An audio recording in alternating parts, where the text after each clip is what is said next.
This video is about the different paths that you can take to achieve financial freedom and retire if that's what you want.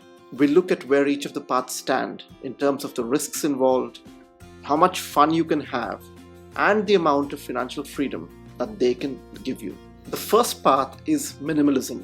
This is the path where you simplify your life and ensure a lifestyle without unnecessary luxury. So if you look at the matrix of risk and financial freedom, this path falls somewhere in this area where there's minimal risk and it likely gives you a medium amount of financial freedom. The risk is minimal because in this path you're likely working at a job, simplifying your lifestyle and saving and investing a lot. There is still some risk because you could likely lose your job at some point and not have a plan B. Now the issue with minimalism is that, at least for some people, it may not be much fun. So it scores a low 1 out of 5 on the fun quotient. But it is generally a reliable path. It scores a 1 on 5 on the difficulty level. It's not a very hard path if you really want to be on it. The second path is entrepreneurship. This is the path which is probably the other extreme of minimalism, at least in the sense of the risk that it involves. This is where you go all out to build a business or company which can make you a multimillionaire or a billionaire in a reasonable amount of time. This path falls somewhere in this area of the risk and financial freedom matrix.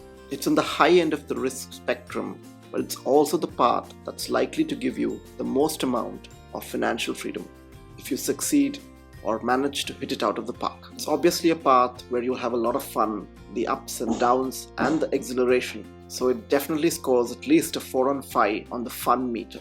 However, it's a pretty difficult path. So it scores a 5 on 5 on the difficulty level meter. Before we dive into path number 3, please hit the subscribe button if you want to join me on the path to financial freedom and career fulfillment and happiness. The third path is what I call focused wealth building. This is the path where instead of putting your money in index funds or mutual funds or relatively safe investments, you focus on growing your wealth quicker. You develop a deeper understanding of investments and stock markets. You work on picking the right investment opportunities that will build your wealth faster. Now this is different from entrepreneurship because there you're focused on building a great product or company, and the wealth you make is probably a byproduct of those. But here you're actually focused on just growing your money. This path likely requires you to be working a job and spending your nights and weekends investing correctly. But you're not focused on minimalism, you're focused on the right investments and growing your wealth. In the risk and financial freedom matrix, this falls somewhere in the area where the risk is medium to high and the amount of financial freedom that it gives you is also probably medium to high, depending on the amount of risk that you're taking. Now this path may sound fun initially, but it isn't as much fun as entrepreneurship and probably scores a 2 to 3 on the fun meter.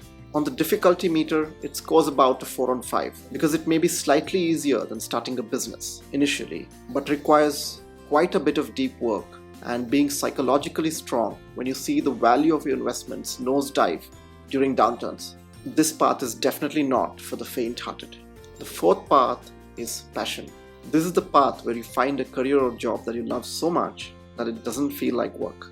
Now this is technically not even a path to financial freedom, but it does delink your work from your finances to some extent because you would likely do the work even if you don't get paid for it.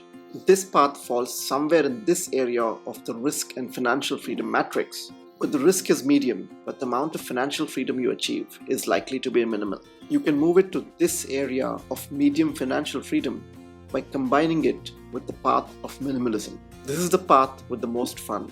Just the thought of working on what you love and enjoy, where work doesn't even feel like work, is exciting. So it obviously scores a 5 on 5 on the fun meter. The problem, of course, is that it's a 5 on 5 on the difficulty meter as well, because very few people can find and sustain themselves on the path of their passion. And if you want to know about the top 8 habits that can help you retire early, watch this video.